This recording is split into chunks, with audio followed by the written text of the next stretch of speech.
Good afternoon to you, Mark Sutton of HurricaneTrack.com. Here it is Sunday, the 10th day of October 2021, and we have some very interesting things to talk about.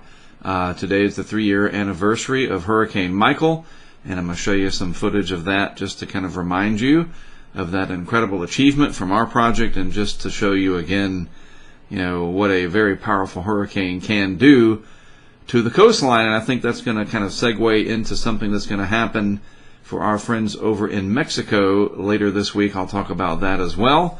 First, let's take a look at what's happening out there via satellite. Off the coast of North Carolina, almost made it to subtropical storm or even tropical storm Wanda, whatever, number 21. Didn't quite get there. I don't know, maybe in the post-analysis after the season is over, they'll re-examine everything, the folks at the Hurricane Center.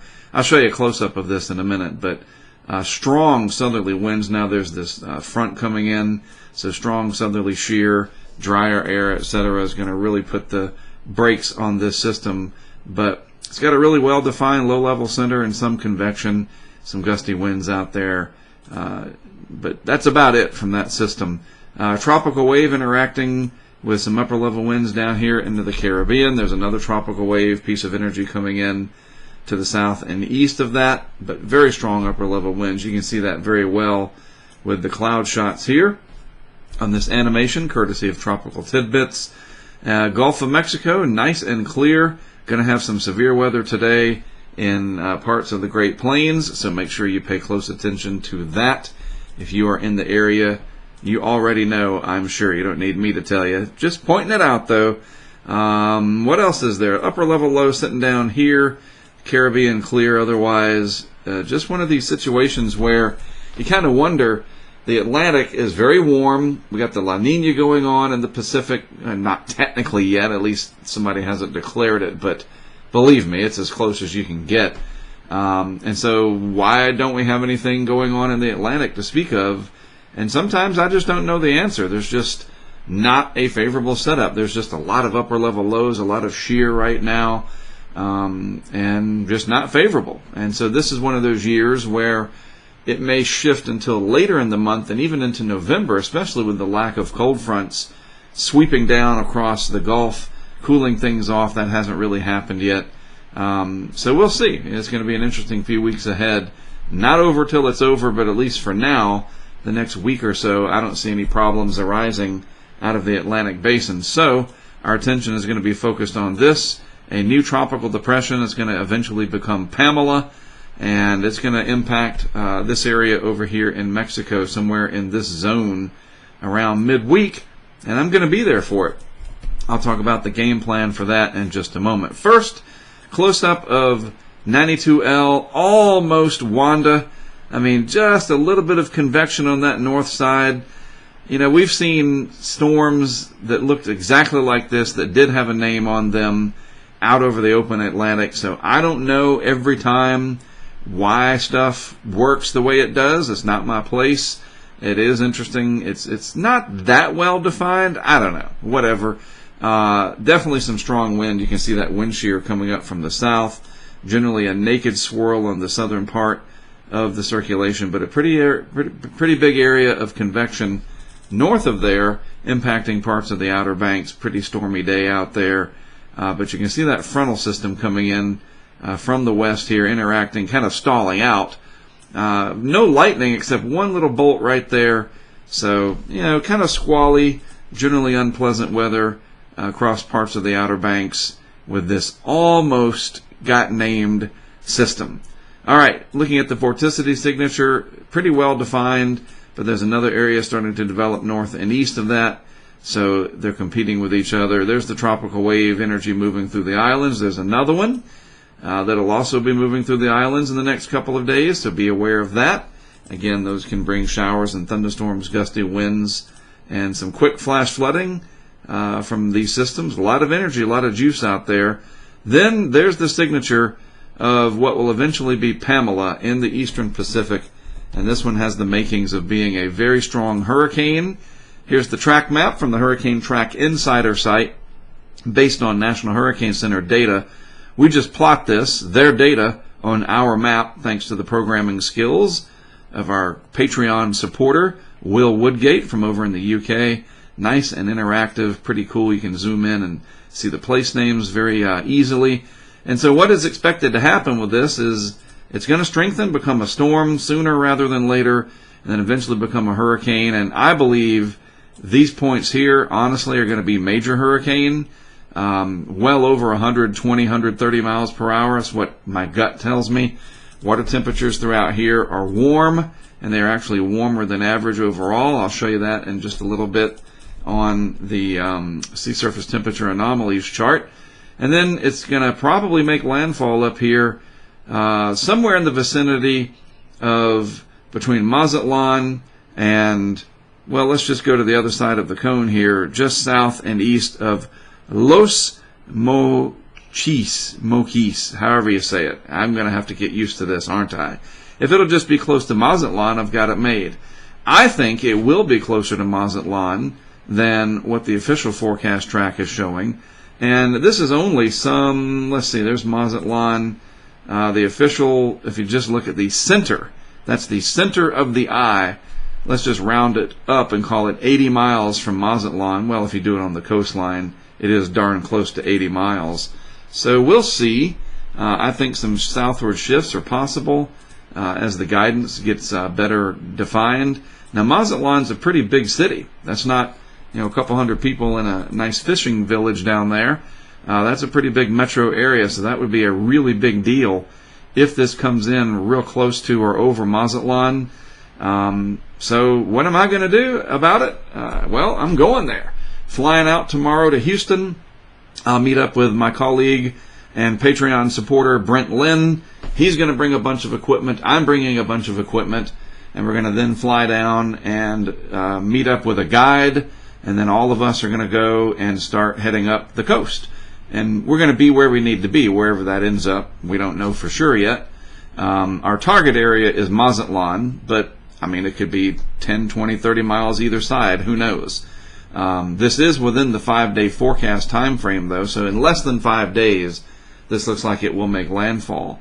And the biggest thing is that I'm going to take camera systems to record stuff. I don't know if I'm going to be able to stream live often or at all. We'll have to see how much of my equipment works in Mexico. But we do have a lot of GoPro cameras. We'll set those out. We'll work with our guide, who is a local, so we won't have to worry about the language barrier nearly as much. And we'll figure things out. But the really big opportunity here, I know people want to see what happens. We're all fascinated with it. We want to, have that eye candy, so to speak. If there's going to be impacts, doggone it, let's see what it looks like. So yes, I'll take our brand of remote cameras and put them out as best we can. But I also want to collect data. Now, I can't be hauling a whole bunch of anemometer equipment and the big clamps, and it's just not going to work. Don't have the money, don't have the room for it in the vehicle, so forth and so on. But what we do have are these little pressure sensors from Kestrel, and I'm going to take a whole bunch of those, about a dozen of them, and we can put those in locations where nobody even knows where they are. You wouldn't even know it was there. They're tiny, and we can hide them up in trees or just under the, behind a little piece of equipment somewhere. We will take pictures of it with the iPhone, and that geotags it anywhere in the world, and we know exactly where we put them, and so we have this map, and we know where everything is set up. So just as an example here, let's assume, for the sake of argument, that the center does, in fact, make landfall where the eye comes right over Mazatlan. Let's just pretend for just a second that that's what happens. I would like to spread the pressure sensors out across an area about like that to capture the gradient as that eye wall moves through. Now, we don't have radar in that area from what I understand. The radar is pretty limited in Mexico, so I'm not going to be able to pull up radar scope, and be like, hey, there's some bands coming in. There's the eye wall. And, it's going to have to be old school. We're going to have to use high-res visible. We're going to have to communicate with people outside of the area, and we will be doing that. And, it'll be just fine. I've done this for almost 30 years, so I know what I'm doing. I just have never done it in Mexico, so there's a little bit of a challenge there. But the data, this could be really, really a interesting opportunity from the science perspective to collect a dozen pressure points around the landfall area. and how we set those up, kind of like a front line of maybe 6 or 8, and then a back line of maybe 4 of them. So you have a fence set up that this will go through the core of what will be Pamela, and we'll have all this data recorded, and then we can download that, send it to the National Hurricane Center, make graphs, post it for you folks, and of course our supporters on Patreon, they will see everything first because they're funding all of this. Anything we can do live, we will. And I'll have that going on YouTube, of course, publicly available. I'll take one remote cam to try to stream live. It's just we'll have to wait and see. When we get there, we'll see what's available and how it works and so forth. But at least we'll be able to do what we can with the meteorological side. That's not a problem. We'll execute that part flawlessly, if I dare say so myself. All right, looking at the Atlantic over the next several days, there is the Vorticity Signature. Let's highlight it where we can see it. There's the Vort Max of 92L, and then this other area to the north and east. Again, they're competing with each other.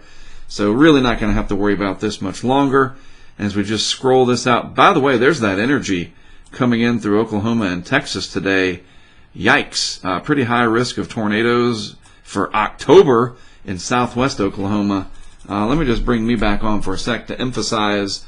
And again, I know people in that area, they know, all right? But just in case, you're like, it's October. I thought we didn't have to deal with this. Maybe you're new to the area.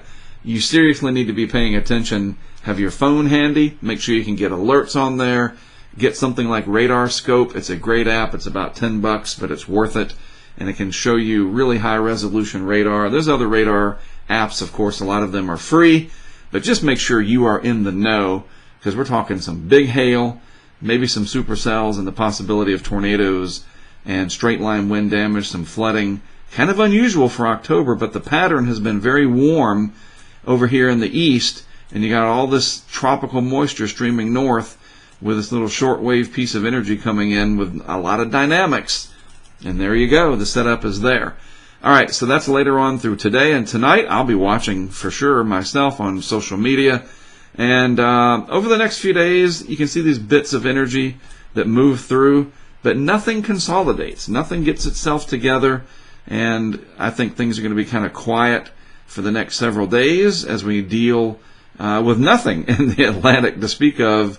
And we were all the way out here basically to a week, and there's nothing really going on in the Atlantic Basin. Suspiciously, unusually quiet. Normally, this area through here gets lit up through October, but I'm going to tell you something. We still have a long way to go. Make no mistake. Late October through November, plenty of energy down there, plenty of time left on the clock. So we will be watching that closely. Of course, we never just ignore it. That's just unwise. It's not over until it's cold and dry air has prevailed. All right, so we will be watching closely the evolution of this Tropical Depression 16E in the eastern Pacific, and it'll be moving up around, as I show you here. This trough is going to get it, this big trough digging into the west over here, lowering the heights through here, so it has no choice but to curve up towards Mexico. And if you look at that vorticity signature, it really gets stout there on the GFS. That is a strong looking hurricane in the GFS model, and then it makes landfall there going into the overnight hours Wednesday into Thursday. Yuck. I mean, that's literally in the middle of the night. Very, very unpleasant when they do that. If it's a little bit farther to the north, this GFS run was a little bit more south than we've seen lately. So if it's just a little bit more to the north, maybe it does come in, or if it's a little slower. This is still 80-something hours out. But it makes landfall, and again, the way the model, it just doesn't see through these mountains, I guess. The resolution is such that you lose the vorticity part. But it's interesting, if we look down at the surface, mean sea level pressure, and the precip pattern, what would be Pamela comes in there. Let's just back it up a little bit, see how strong it gets. GFS looking at low 940 millibars, so yeah, that's going to be a major hurricane in my opinion. Anyway, the moisture moves across Mexico, mid and upper levels, and eventually gets into Texas. So yeah, you folks in southwest Texas over here, as we get close to Thursday night into Friday, may have some rain interacting with that front that's come through. That could be interesting. So we're going to be really, really watching this close, not only from the perspective of what Brent and I are going to do, but again, Mazatlan is a big area, and if they get a direct hit from this, still way too soon to know for sure, that's going to be a really big deal. Anywhere else it hits too, don't want to diminish that for these other villages and smaller towns along the Pacific coast of Mexico. But Mazatlan, wow, that could be really significant. So we got to watch this very closely. All right, went over this, went over that. We're over here. So yes, sorry, lost my train of thought. Look at these instability waves, absolutely phenomenal, almost like art. I mean, it really is incredible. The way these are caused by the currents of wind, the strong trades going through there.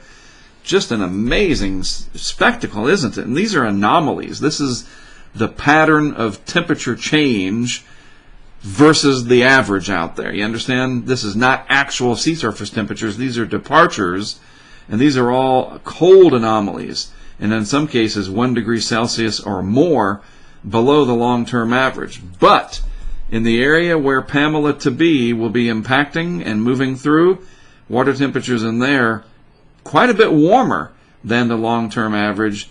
All of the Gulf of Mexico has warmed up. All of the Caribbean warmer than average. The North Atlantic, I mean, it's just a weird overall pattern. Strange. The lower 48 east of the Rockies has just been sultry. I'm not complaining. I love it. We got this big hurricane that's going to develop in the Pacific. Nothing going on in the Atlantic to speak of. Just an odd time. The strong La Nina looks strong anyway. The moderate to strong La Nina, whatever. I mean, wow. Just an interesting weather time for sure. And that brings me to this. Good segue as to when it was really interesting 3 years ago. Our GoPro cam really, really broke ground here as we set this thing up in October. Right about now, things were rocking and rolling down there 3 years ago. Brent and I went and set up this GoPro, got it going at Mexico Beach, 9:50 in the morning. There's Brent. We strapped this thing up on a wooden utility pole and departed the area, set off down Highway 98 back to the west. Toucans of Mexico Beach, no longer there, of course, unfortunately. And history would be made as things progressed. I'll just kind of fast forward through. By 11 o'clock, things are starting to really pick up. The roofs are coming off around the area. And by 11:56 in the morning, the roof comes off of Toucans. Strong, low-level jet of wind just blasting through there.